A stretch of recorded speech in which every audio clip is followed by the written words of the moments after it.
क्या आपने कभी सोचा है कि ऐसा क्यों लगता है कि कुछ लोग सहजता से अपने लक्ष्यों को प्राप्त कर लेते हैं, जबकि अन्य थोड़ी सी भी प्रगति करने के लिए संघर्ष करते हैं?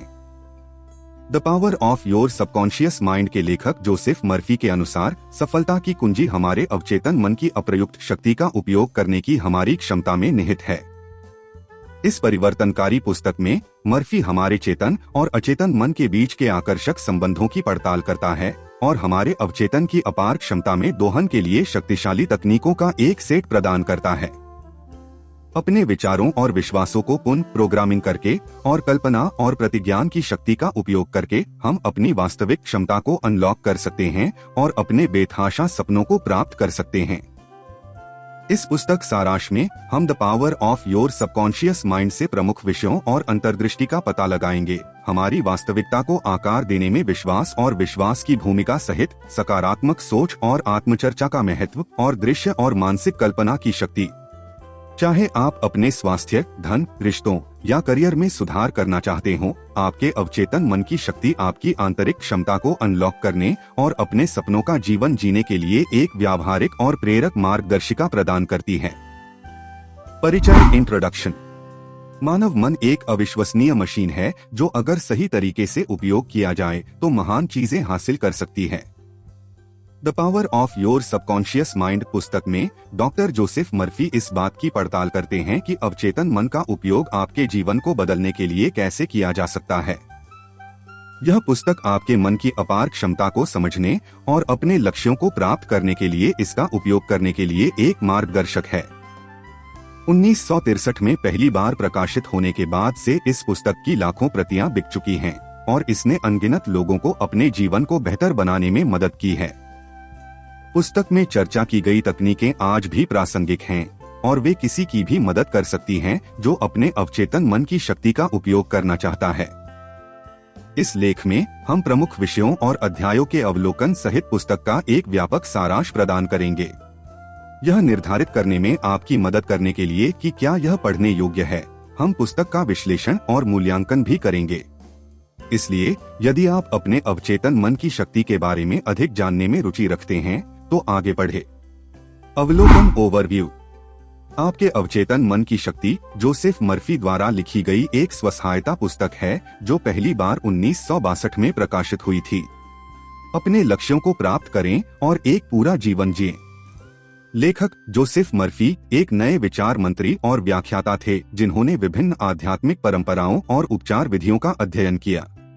इस पुस्तक में वह पाठकों को अपने अवचेतन मन की शक्ति का उपयोग करने और अपने जीवन में सकारात्मक बदलाव लाने के लिए व्यावहारिक तकनीक प्रदान करने के लिए इन शिक्षाओं का सहारा लेते हैं। पूरी किताब में मर्फी अवचेतन मन की शक्ति का दोहन करने में सकारात्मक सोच, कल्पना और प्रतिज्ञान के महत्व पर जोर देती है। वह उदाहरण देता है कि कैसे व्यक्ति इन तकनीकों का उपयोग चुनौतियों से उबरने, अपने स्वास्थ्य में सुधार करने, सफलता प्राप्त करने और अपने आध्यात्मिक संबंध को गहरा करने के लिए कर सकते हैं। The power of your subconscious mind उन व्यक्तियों के लिए एक रोड मैप प्रदान करता है जो अपने जीवन को बेहतर बनाने के लिए अपने मन की शक्ति का उपयोग करना चाहते हैं और व्यक्तिगत विकास और सफलता प्राप्त करने के लिए व्यावहारिक उपकरण और तकनीक प्रदान करते हैं। प्रमुख अध्यायों का सारांश। समरी ऑफ की चैप्टर्स। जोसेफ मर्फी द्वारा लिखित the power of your subconscious mind एक स्वसहायता पुस्तक है जो पाठकों को सिखाती है कि अपने लक्ष्यों को प्राप्त करने और अपने जीवन को बेहतर बनाने के लिए अपने अवचेतन मन की शक्ति का उपयोग कैसे करें। पुस्तक को 20 अध्यायों में विभाजित किया गया है जिसमें कई विषयों को शामिल किया गया है, जिसमें मूल बातें शामिल हैं कि कैसे अवचेतन मन सकारात्मक बदलाव लाने के लिए प्रोग्रामिंग के लिए व्यावहारिक तकनीकों पर काम करता है। अध्याय 1। आपके भीतर खजाना घर। इस अध्याय में मर्फी अवचेतन मन की अवधारणा को अनंत शक्ति और बुद्धि के खजाने के रूप में प्रस्तुत करता है। वह समझाते हैं कि अवचेतन मन सभी रचनात्मक विचारों का स्रोत है और यह कि इसका उपयोग करना सीखकर हम वह सब कुछ प्राप्त कर सकते हैं जो हम चाहते हैं। अध्याय 2। आपका दिमाग कैसे काम करता है। यहाँ मर्फी हमारे विचारों, विश्वासों और व्यवहारों को आकार देने के लिए चेतन और अवचेतन मन एक साथ कैसे काम करते हैं, इसका विस्तृत विवरण प्रदान करता है। वह यह समझने के महत्व पर जोर देता है कि हमारे विचारों और भावनाओं पर नियंत्रण पाने के लिए मन कैसे काम करता है। अध्याय 3 आपके अवचेतन की चमत्कारी कार्य शक्ति। यह अध्याय कई तरीकों की पड़ताल करता है जिसमें अवचेतन मन हमारे जीवन में चमत्कार कर सकता है, शारीरिक बीमारियों को ठीक करने से लेकर प्रचुरता और सफलता को आकर्षित करने तक। अध्याय 4 प्राचीन काल में मानसिक उपचार। मर्फी इस अध्याय में मानसिक उपचार के इतिहास में विवेचन करता है। प्राचीन काल में शारीरिक और भावनात्मक बीमारियों को ठीक करने के लिए मानसिक शक्ति के उपयोग का पता लगाता है। अध्याय 5 आधुनिक समय में मानसिक उपचार। यहाँ मर्फी हाल के उदाहरण प्रदान करता है कि कैसे लोगों ने मन की शक्ति का उपयोग खुद को और दूसरों को ठीक करने के लिए किया है, प्लेसिबो प्रभाव से लेकर आधुनिक समय के चिकित्सकों के काम तक। अध्याय 6 मानसिक उपचार में व्यावहारिक तकनीकें। इस अध्याय में मर्फी शारीरिक और भावनात्मक समस्याओं जैसे दृश्य, प्रतिज्ञान और प्रार्थना को ठीक करने के लिए मन की शक्ति का उपयोग करने के लिए व्यावहारिक तकनीकें प्रदान करता है। अध्याय 7 अवचेतन की प्रवृत्ति जीवन की ओर है। मर्फी का तर्क है कि अवचेतन मन हमेशा जीवन, स्वास्थ्य और खुशी को बढ़ावा देने की कोशिश करता है और यह कि हम अपने चेतन विचारों को अपनी अवचेतन इच्छाओं के साथ संरेखित करके इस जीवन शक्ति में टैप कर सकते हैं। अध्याय 8 परिणाम कैसे प्राप्त करें। यह अध्याय विशिष्ट लक्ष्यों को प्राप्त करने के लिए मन की शक्ति का उपयोग करने के लिए विशिष्ट निर्देश प्रदान करता है, जैसे कि स्वास्थ्य में सुधार, धन में वृद्धि या प्यार पाना। अध्याय 9 धन के लिए अपने अवचेतन की शक्ति का उपयोग कैसे करें। मर्फी विजुअलाइजेशन, प्रतिज्ञान और सकारात्मक सोच जैसी तकनीकों के माध्यम से धन और प्रचुरता को आकर्षित करने के लिए मन की शक्ति का उपयोग करने का तरीका बताते हैं। अध्याय 10 अमीर बनने का आपका अधिकार। यहाँ मर्फी का तर्क है कि हर किसी को अमीर होने का अधिकार है और यह कि गरीबी मन की एक अवस्था है जिसे हमारे विचारों और विश्वासों को बदलकर दूर किया जा सकता है। अध्याय 11 आपका अवचेतन मन और वैवाहिक समस्याएं। इस अध्याय में मर्फी संबंधों की समस्याओं को बनाने और हल करने में अवचेतन मन की भूमिका की पड़ताल करता है और अधिक प्रेमपूर्ण और सामंजस्यपूर्ण संबंध बनाने के लिए मन की शक्ति का उपयोग करने के लिए व्यावहारिक सलाह देता है। अध्याय 12 आपका अवचेतन मन और आपकी खुशी। मर्फी समझाता है कि कृतज्ञता, क्षमा और सकारात्मक आत्मचर्चा जैसी तकनीकों के माध्यम से मन की शक्ति का उपयोग खुशी और आंतरिक शांति को विकसित करने के लिए कैसे किया जाए। अध्याय 13 आपका अवचेतन मन और सामंजस्यपूर्ण मानवीय संबंध। यहाँ मर्फी सहानुभूति, करुणा और सक्रिय सुनने जैसी तकनीकों के माध्यम से दूसरों के साथ अधिक सामंजस्यपूर्ण संबंध बनाने के लिए मन की शक्ति का उपयोग करने का तरीका तलाशती है। अध्याय 14 क्षमा के लिए अपने अवचेतन मन का उपयोग कैसे करें।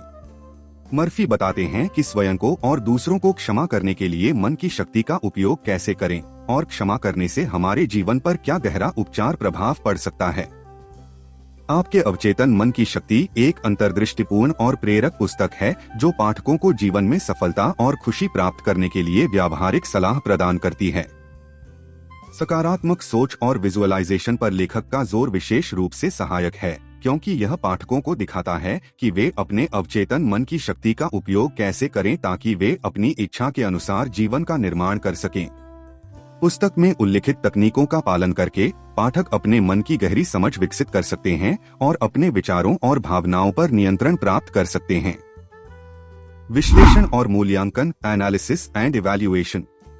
The power of your subconscious mind एक उत्कृष्ट स्वसहायता पुस्तक है जिसकी दुनिया भर में लाखों प्रतियां बिक चुकी हैं। जबकि इस पुस्तक के अपने आलोचक हैं, यह अपने लक्ष्यों को प्राप्त करने के लिए अपने अवचेतन मन की शक्ति का उपयोग करने के तरीके पर अपनी सरल व्यावहारिक सलाह के कारण लोकप्रिय बनी हुई है। पुस्तक की एक आलोचना यह है कि यह मन की जटिल कार्यप्रणाली को सरल बनाती है और पुस्तक में सुझाई गई कुछ तकनीकों का वैज्ञानिक प्रमाणों द्वारा समर्थन नहीं किया जाता है। हालांकि यह ध्यान रखना महत्वपूर्ण है कि पुस्तक 1960 के दशक में लिखी गई थी और तब से मनोविज्ञान और तंत्रिका विज्ञान के क्षेत्र में महत्वपूर्ण शोध हुए हैं। अपनी सीमाओं के बावजूद आपके अवचेतन मन की शक्ति उन लोगों के लिए एक उपयोगी उपकरण हो सकता है जो अपने जीवन में सकारात्मक परिवर्तन करना चाहते हैं। यह पुस्तक सकारात्मक सोच, कल्पना और प्रतिज्ञान के महत्व पर जोर देती है, जिसके कुछ मनोवैज्ञानिक लाभ हैं। पुस्तक में तकनीकों की प्रभावशीलता व्यक्ति और सुझाए गए अभ्यासों के लिए प्रतिबद्ध होने की उनकी इच्छा पर निर्भर करेगी। हालांकि पुस्तक की लोकप्रियता और दीर्घायु लोगों को उनके लक्ष्यों को प्राप्त करने और खुशहाल अधिक पूर्ण जीवन जीने में मदद करने की क्षमता का एक वसीयतनामा है। निष्कर्ष कंक्लूजन। आपके अवचेतन मन की शक्ति एक शक्तिशाली पुस्तक है जो हमें सिखाती है कि अपने लक्ष्यों और सपनों को प्राप्त करने के लिए अपने मन की शक्ति का उपयोग कैसे करें। यह समझकर कि हमारे विचार और विश्वास हमारी वास्तविकता को कैसे आकार देते हैं, हम अपने अवचेतन मन को अपनी इच्छानुसार जीवन बनाने के लिए पुनः प्रोग्राम कर सकते हैं। यह पुस्तक व्यावहारिक तकनीकों और अभ्यासों की पेशकश करती है जिससे पाठकों को अपने अवचेतन मन की शक्ति का उपयोग करने में मदद मिलती है, जिसमें विजुअलाइजेशन, प्रतिज्ञान और ध्यान शामिल है। जबकि प्रस्तुत किए गए कुछ विचार विवादास्पद हो सकते हैं या वैज्ञानिक प्रमाणों द्वारा समर्थित नहीं हो सकते हैं, पुस्तक का हमारे विचारों और विश्वासों पर नियंत्रण रखने का समग्र संदेश एक मूल्यवान है। कुल मिलाकर यह पुस्तक उन सभी के लिए एक बेहतरीन संसाधन है जो अपनी मानसिकता में सुधार करना चाहते हैं और अपने लक्ष्यों को प्राप्त करना चाहते हैं।